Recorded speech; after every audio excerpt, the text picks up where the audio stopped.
What's up, everybody? Welcome back to Lightly Season Reviews.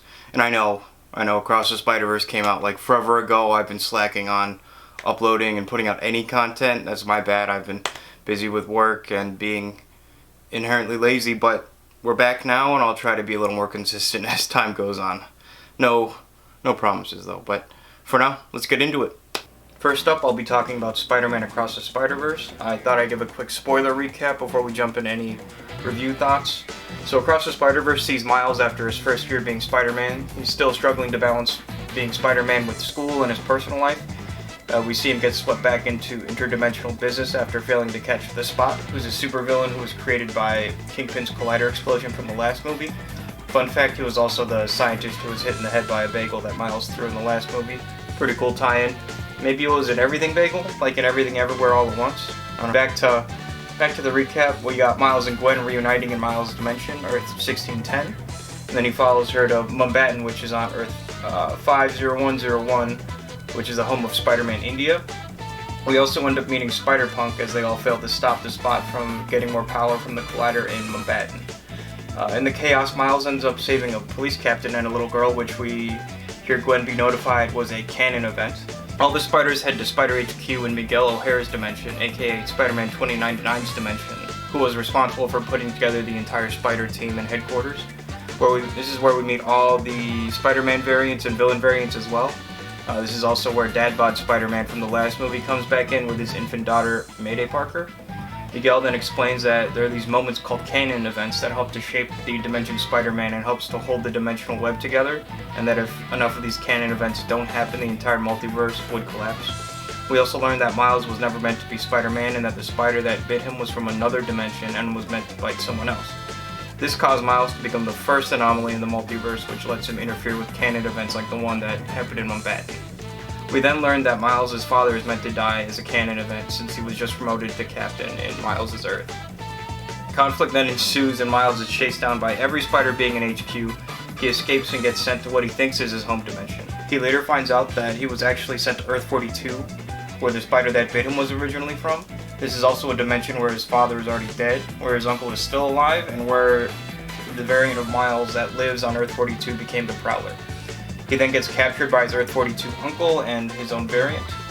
We then cut away to Miles' home Earth, 1610, where the Spot is arriving to destroy the city and kill Miles' father. We then cut away again to Gwen, who has put together her own team of spider people to help free Miles from Earth 42 to help defeat Miguel and his own spider army, and also stop the Spot from killing Miles' father and destroying his dimension. Boom, big cliffhanger ending. I hope it comes out in March 2024. Please don't get delayed. I'm gonna need this movie. Overall, I thought it was a really great movie. I think that they built on a lot of the cool elements they showcased in the first movie.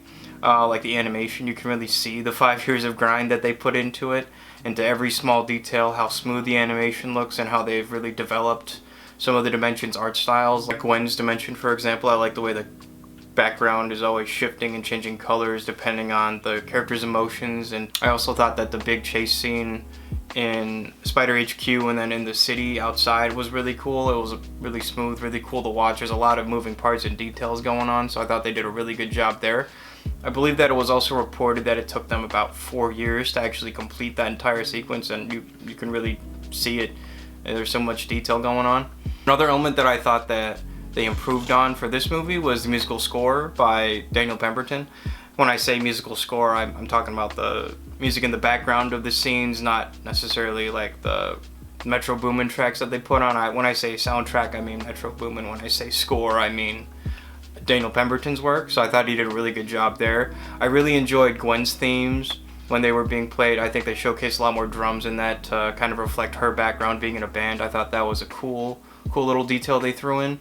I also liked Miguel's theme. It was a little more boisterous and a little more jarring and abrasive, kind of like he is in this one, because he's technically a pseudo-antagonist as he's currently working against Miles throughout the film. I like how the story kind of delves into darker territory. It shows us a version of the, if you know the train track dilemma, where there's one person tied down on one set of tracks and like 12 people tied down on another set, and you have to choose whether to put the train on one set or the other. In this case, Miles has to choose between saving his father or saving the rest of the multiverse there. We'll see if he really can save both in the next movie. All I'm saying is, Tobey Maguire did save Mary Jane in that tram car full of kids in his first movie. He did do both. That's all I'm saying. Not saying he's any better than Miles, but just for the record, he did do both.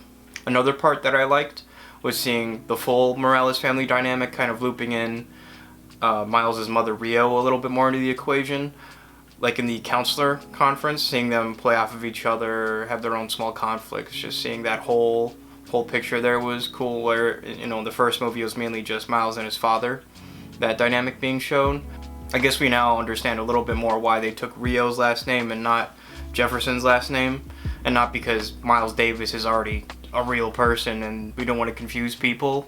I mean, I guess that's probably a really big reason, but also because she's a really good motivational character for Miles. He gives him some great advice before he swings off into his new adventure, to not let anybody feel like he doesn't belong or that he hasn't earned anything that he's worked for. I like how this movie is an equal part a story about Gwen and her experiences as Spider-Woman, seeing her backstory a little more fleshed out about how her Peter died and how she feels guilty about not being able to save him. This also leads to her father being more motivated to go after Spider-Woman, since he believes that Spider-Woman was responsible for Peter's death. And we eventually see him find out the truth and seeing that relationship fracture for a little bit, but then towards the end we finally see that relationship reconcile, which was a really beautiful moment where, you know, all the colors of the background and animation, like I said, shifted to match both of their emotions, and eventually Captain Stacy decides to, you know, quit the force and no longer be a cop because he tells Gwen that she's the best thing that he'll ever do, and that was a nice emotional moment, man. That was good. Other highlights of the movie, definitely Oscar Isaac's performance as Miguel O'Hara as Spider-Man 2099. I think he did a great job there. He was really abrasive, you know, brooding, everything that Spider-Man 2099 should be. I just think Oscar Isaac's all around great. I think every movie needs a little more Oscar Isaac. That's all I'm going to say. Also, another highlight, Daniel Kaluuya's performance, his addition to the cast as Hobie Brown and Spider-Punk. I think that the rebellious attitude and a lot of his lines I thought were really good. It's great that, you know, you can see a lot of the character fleshed out just from something as small as a chuckle, and I think that Daniel Kaluuya injected a lot of life into this one.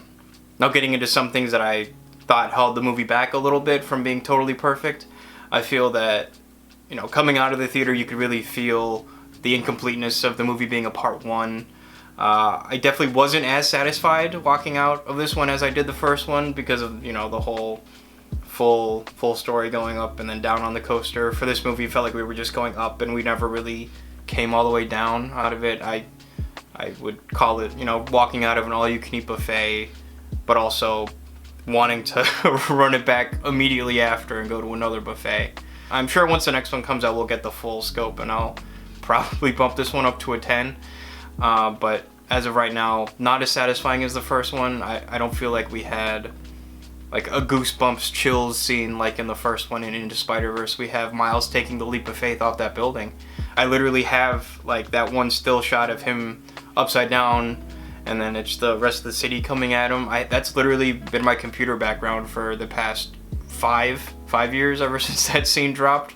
It was such a huge moment, and it's something that I think is impossible to replicate really, but I'm suspending judgment until the last movie comes out to really put that stamp on it, but still very excited for the last movie to come out. Another thing that I felt that held back the movie a little bit was kind of how overwhelming it was. There's just so much to look at, so many small details to pick out that it's basically impossible to absorb everything in one run through.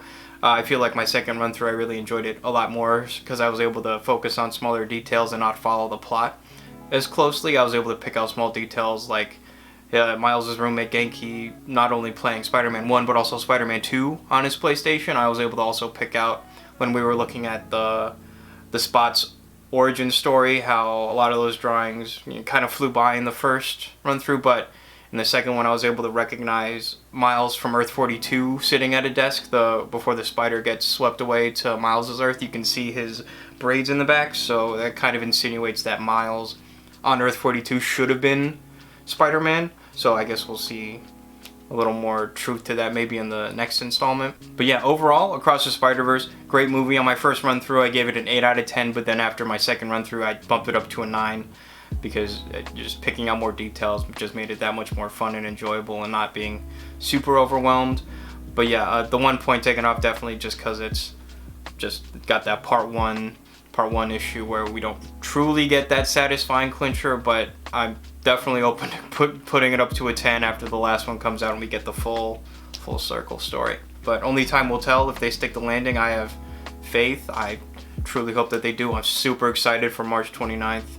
It's going to be so good when it comes out. I'm so excited. I hope it doesn't get delayed. Please don't get delayed. And with that, we bring today's review to a close. Thank you all so much for watching. And once again, I'm sorry for the delay in content between videos. I'll try to be a little more consistent and active in the near future. Let me know what you thought about the movie down in the comments. Let me know your thoughts. Like, subscribe, and I will see you all when I see you. Bye.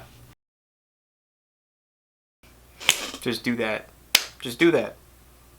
Do that. Think your thoughts good. And then speak them. Speak your thoughts good. Speak your thoughts good.